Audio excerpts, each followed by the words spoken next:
Your senses rule your waking life. Think about it. We rely on our five senses to help us get us through each day. From our sight, hearing, and taste. To smell and touch. Without our five senses, we would have a pretty tough time maneuvering through our world. Hi, I'm Jennifer Pulley. And I'm Johnny Alonso. On this episode of NASA 360, we're going to be exploring some of the five senses and how NASA's using them to better understand our world and the space environment. And we'll find out how testing cutting-edge materials can help protect our astronauts, and maybe us down here on Earth as well. But first, let's see if the nose knows how to keep astronauts safe while they're in space.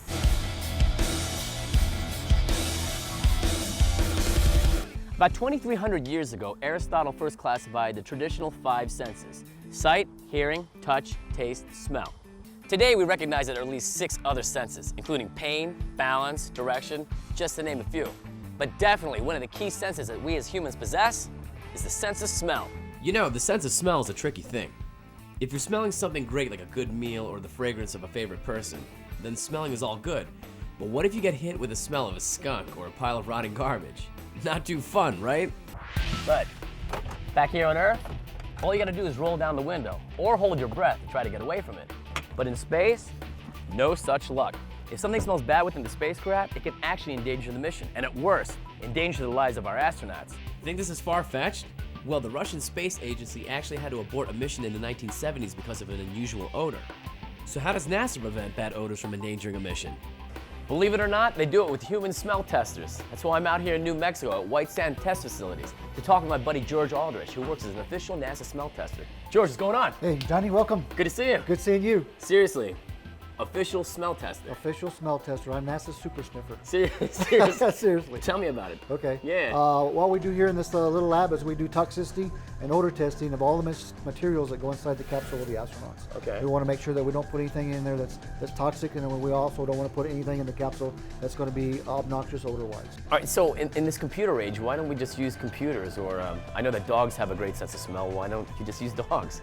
Well, first of all, astronauts are humans, and so we want to use that human connection. You know, dogs smell 10, 100 times better than we do, Yeah. and so that wouldn't be valid. We do have electronic noses. In fact, they have electronic noses on the space station, but it's for a continuous monitoring type thing. So astronauts sleep, and actually our sense of smell doesn't work when we're asleep. So they have electronic noses to monitor the capsule. Where do you do all this stuff? Is it right here, or? We have a lab. I mean, we're in the lab now. That we have to do the toxicity as a preliminary. The way we do that is we put material into a sealed container. Right. We put clean air in it. We heat it to 120 degrees Fahrenheit for 72 hours. Then we bring it out, we cool it off. We actually inject the gases into gas chromatographs with different detectors. We can actually identify and quantify all the chemical compounds that come off that material. We put that into what I call NASA's magical formula. And if it's not toxic, then a lot of times we want to do an odor test. And so once we determine it's not toxic, then we subject it to our human guinea pig panel that NASA has here at White Sands Test Facilities. Really? Yes, and we're volunteers, we're employees here, and we actually have to certify our nose every 4 months. How do you physically test the smell? I mean, you just put it in the can, kind of like inhale, or? Let's go in the lab and I'll show you. Good, that'd be great, let's Sure. go, let's Okay. go, Okay. after you. So this is the lab? This is the lab. This Yeah. is where we do our odor testing. Sure. This is actually where we certify our nose. Science says I can get rid of the safety goggles, or what? Yeah, so we go ahead and get rid of the Cool. safety glasses. Yeah. Tell me about this place, what are we doing? We actually have to certify our nose. These are the 10 bottles that I was talking about. Right. And we've actually added chemicals to 7 of those to give the 7 primary odors, which are musky, minty, floral, ethereal, camphoraceous, pungent, and putrid. Okay. And the other 3 are blank. So every 4 months we have to sit down, smell these 10 bottles, identify the 7 odors on which 3 are blank. You want to try it? Yeah, I'll be a guinea pig, let's do this. Okay. What is this? What's that stuff called? Camphophenique? Exactly, it's a camphor smell. Hey, I got one right. Check that out, man. Let's get another. Okay, Try this. try that one. Like peppermint? Peppermint. Yeah. Minty. Yeah. I'm rocking out here. Let's do one more. I gave it away You again. did? That's like floral. What are you talking about? He's lying to me. This guy's lying to me. So I mean, this is what people have to do. I mean, they actually Every 4 months, we have to sit down and smell these bottles, really. pass this test, be on the odor panel. If we don't pass this test, we can't be on the odor panel. So is everything in space? I mean, tested? That goes inside the capsule. Yeah. Almost everything has to go through a toxicity test. There are a few exceptions, and a lot of those materials are actually odor tested also. They are. We're building a new craft CEV, crew exploration vehicle, Right. and Orion. A lot of the requirement for it is not going to be that heavy on the odor, but it will have to do toxicity testing. We're doing toxicity testing on all new materials that's going to go inside Orion right now. So I mean, you're learning a lot of these things up in space. Right. I mean, how is that going to be applied to stuff down here Beneficial on to Earth? us here on Earth. Yeah. I believe that the material testing that we do here is benefiting Earth because of the fact that we're testing materials. We're seeing what they're off-gassing, and I believe that the manufacturers are changing their formulas on a lot of these materials to make sure that they're not going to be toxic to your kids or your family and that type of stuff. George, thanks so much for your time, man. Appreciate it. It was a lot of fun, Yeah, seriously. I had a good time. And definitely keep number 5 locked down. That one really You're gonna take that stinks. one with you. No, but I'll take the glasses though. Take the glasses. I'm notorious for taking Yeah, things. those are cool. All right, man. Thanks a lot, man. Yeah. Right on. So with NASA's help, we're learning a lot more about how to make new products less harmful to humans. Hey, stick around. You're watching NASA 360.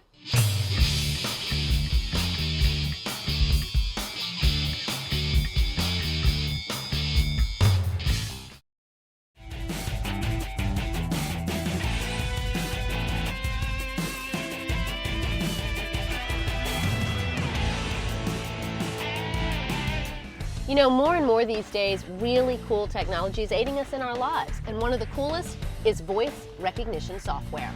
Say a command. Call Johnny Alonzo. Calling Johnny. Right? You say your name into your phone calls that person. Now, while that technology is advancing pretty quickly, a researcher at NASA is already working on the next generation vocal technology. It's going to allow us to give commands without even speaking.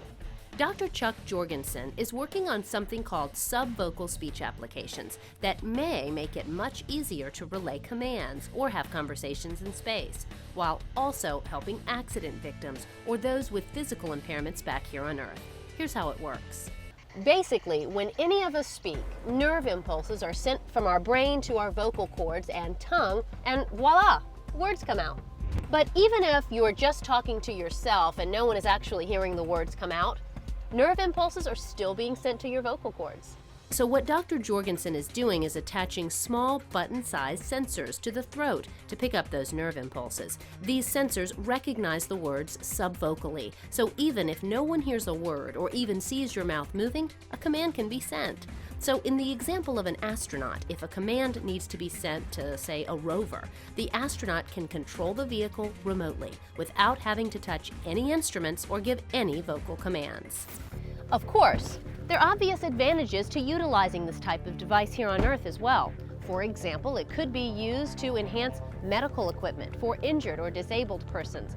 And it could help people in their jobs where they can't speak out loud due to physical conditions or locations, such as air traffic controllers, underwater divers, or military personnel. All in all, I would say this is a pretty cool technology, wouldn't you, Johnny? Totally, Jen. All right, let's switch gears and check out another cool facility here at White Sands that is helping us make our astronaut crews even safer. Come on, let's roll.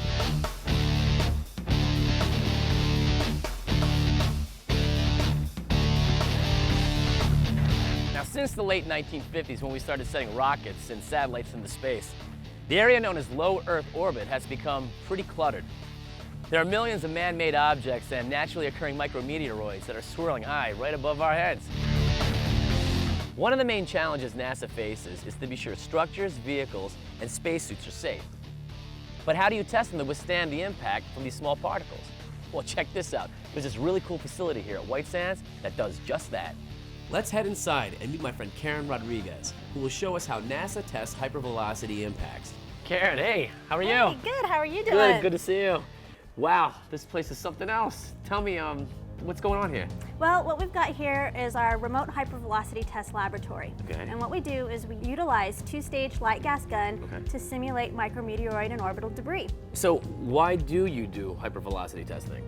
Well, there's over 100,000 metric tons of debris in space. And this debris is traveling in various orbits around the Earth. Okay. And so we have, of course, the International Space Station in space, and we have the astronauts going up in the shuttle. And so we want to protect the astronauts, the International Space Station, from this debris. This is NASA's #1 risk, and we want to make sure that the astronauts are safe and that they can come home safely to their families. Of course. So how do you decide what to test? Well, it's a real interesting question. Yeah. Actually, what we do is we work very closely with Johnson Space Center and a group over there called the Hypervelocity Impact Technology Facility. What they'll do is they'll perform an assessment of the shuttle after it has gone into orbit. And when it comes back, they'll look at the size of the debris for the impacts that were created. They'll take that information and look at their existing models and then determine what size of projectiles we need to shoot. Now, we shoot spherical projectiles, but not all debris in space is spherical. But for modeling reasons, it's actually easiest to model spherical projectiles. Now, what they'll do is they'll look at different densities of the materials that are actually in space. So not just micrometeoroids, but of various explosions, impacts, anything that may have occurred in the past that has generated new debris. They'll look at what type of material that is and then choose another material of similar density and choose that material for an impact. Do you have any examples around here? Actually, You do? we do. Hey, Thank you. what do you got? So what we've got is a nylon projectile and an aluminum projectile. Now these are just two different sizes, but there's actually a variety of materials that we can test. Okay. Aluminum, stainless, glass, anything. So pretty much any projectile that is an inch and smaller we can test. So what we have in here is 50 micron projectiles. Now you can kind of see the dust down there in the bottom, but it's really tiny. Right. And we can shoot one of these as a single projectile all by itself. So here's my question. I mean, why would you want to test something that small? I mean, how can that hurt somebody in space? Well, the reason we want to test projectiles these small is because there's a lot more of smaller projectiles in space. But how can that hurt an astronaut? Well, you've got a more abundant amount of these small projectiles.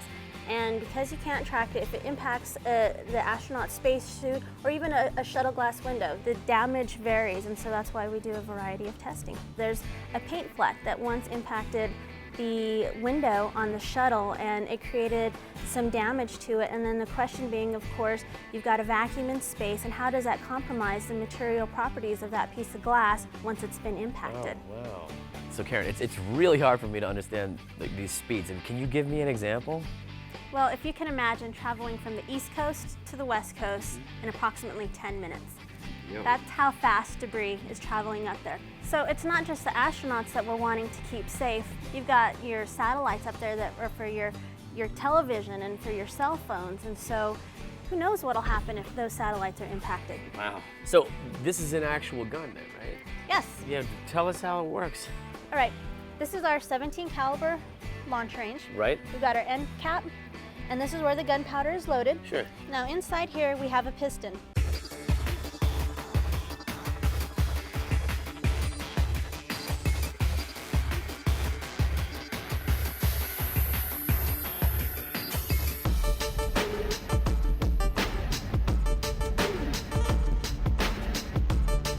This is an example of what one of the pistons look like. Okay. Now the piston is inserted into the pump tube section of the gun. Gotcha. We have a vacuum, and then we fill it with hydrogen. Gunpowder burns, accelerates that piston forward, compressing the hydrogen gas. This is our high pressure coupling. Now what we have in here is a tapered section. So the projectile is here, right? And the gunpowder is all the way down there, right? Right. Why? Okay. This is a two-stage light gas gun. Okay. If you have a single-stage gun, Right. conventional methods won't allow you to get to the velocities that you need to achieve to simulate hypervelocity debris. Okay. So we have this section of the gun because we need the two stages in order to compress the gas in order to accelerate the projectile to a high enough velocity to simulate that micrometeoroid and orbital debris. So the pump tube has compressed that hydrogen gas into this section. We have a pedal valve which then ruptures and allows the high pressure gas to accelerate the launch package forward. So this is our barrel, Right. and it has a .17 ID diameter bore. That's a 17 caliber gun. Inside here we have the launch package. The launch package is then accelerated forward from that compressed hydrogen gas Right. into our flight range. Once the launch package gets into this section, the projectile then enters free flight. And so we capture the velocity as the projectile breaks the beams of the laser station. The projectile continues down into the target chamber where we have our test article fixed. Right? And then we get a nice impact, we collect the images, and when the test is done, Yeah. we pull it out, got a beautiful target. Let's go take a look. All right? Come on. All right, so what's going on now is Paul's opening up the target chamber. Right. The test is just finished, and Sure. he's getting ready to pull the test article out. Okay. Now, see how he took that out right through the crosshairs? Yeah. Isn't that great? Totally. Dead center. So this is the test fixture Gotcha. that they use to mount the test article. Uh-huh.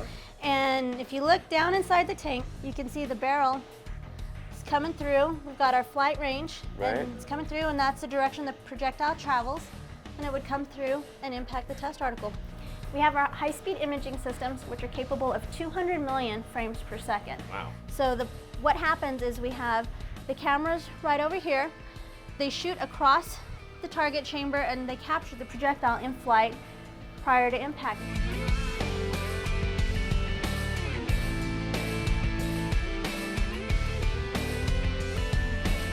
Karen, thank you so much for having us. All right, Johnny, thank you for coming out. I'm glad to have NASA 360 joining us out at White Sands Test Facility, and hope to see you soon. You definitely will. Thanks.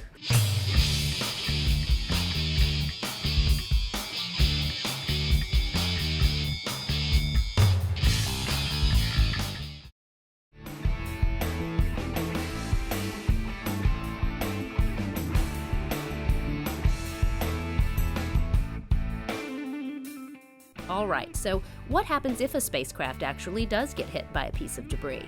It will be hard for the crew to get out and fix it. So what if the spacecraft could actually heal itself? I know that spacecraft healing itself sounds a bit far-fetched, but in reality, researchers here at NASA are developing self-healing materials that are going to be beneficial to astronauts and to those of us who aren't. It is so hard to imagine. These unbelievable new materials being developed at NASA, when you puncture them, they seal up. They basically heal themselves. It's crazy. Think about it. If you were lucky enough to be an astronaut living in a space habitat, you would want to keep the oxygen safely inside, right? Without a self-healing material, a strike by a micrometeoroid or other object could mean the end of a mission. So how can self-healing structures help us here on Earth?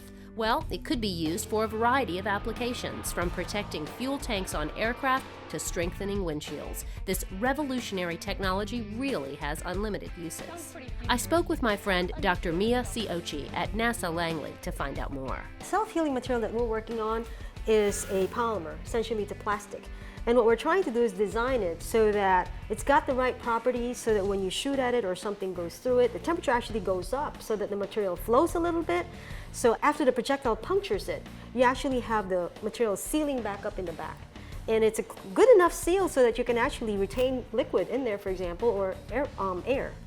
This is, I mean, it's amazing. I don't understand. How'd you come up with this idea? How does this happen? Actually, you know, this was a material that's been around for a while. It's a commercial material that people are using for golf ball covers. And somebody discovered that they're also using it in shooting range for target. Basically, it's a reusable target. Is there something that we can use this for space applications? Now, it's an interesting material for us because we can think of a self-healing system where we do not have to go back and repair it.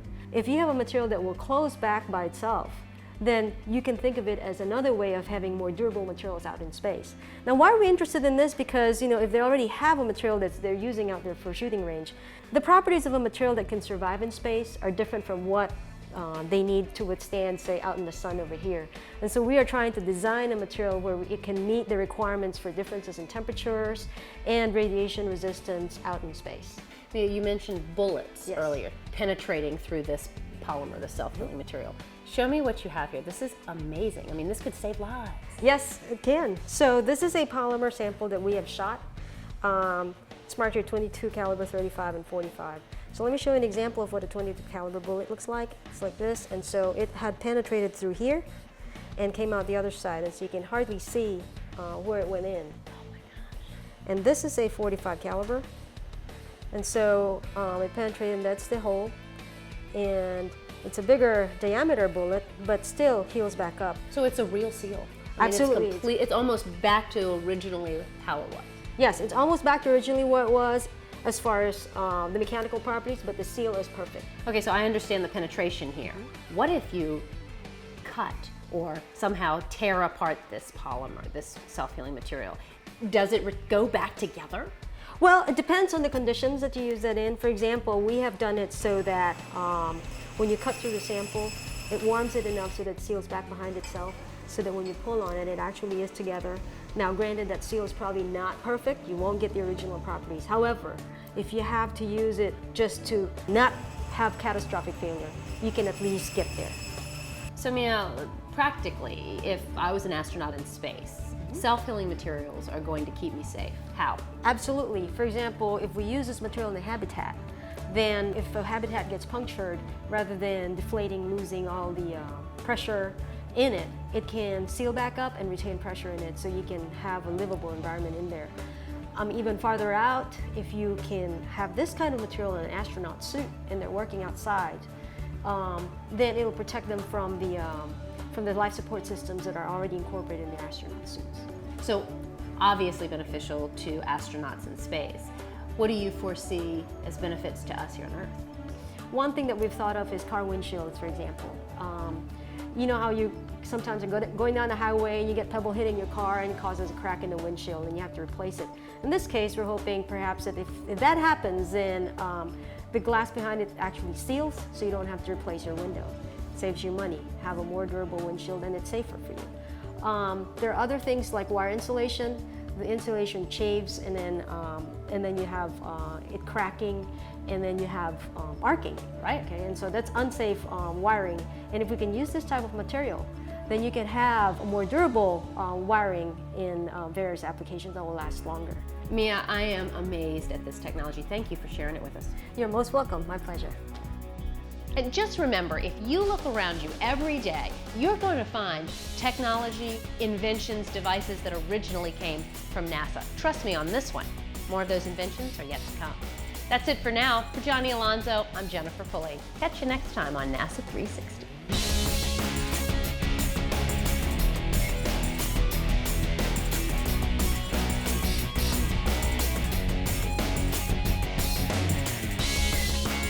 Think about it. Just remember, if you look long enough and hard enough all around you in your everyday life, I mean, you're bound to find inventions. Now it's me again. Sorry. But one of the key senses that we... Two? Okay, got it. Today we recognize that there are at least 6 other senses, including pain, balance, and direction, just to name a few. But definitely, one of the main... From smell... Nope. To touch and smell. Call Johnny Alonso. Contact. Please choose. It's not working. Totally, Jen. All right, let's switch gears and check out another cool facility here at White Plains. That's right. White Plains, New York. White Plains, does it look like White Plains, New York to you? Right now there are millions of objects, man-made objects, almost, yeah. Blooper. I love when the researchers have bloopers. How are you? Good. Good, good. Good. Tell me, so what do you do here? First of all, wait, official, do it again.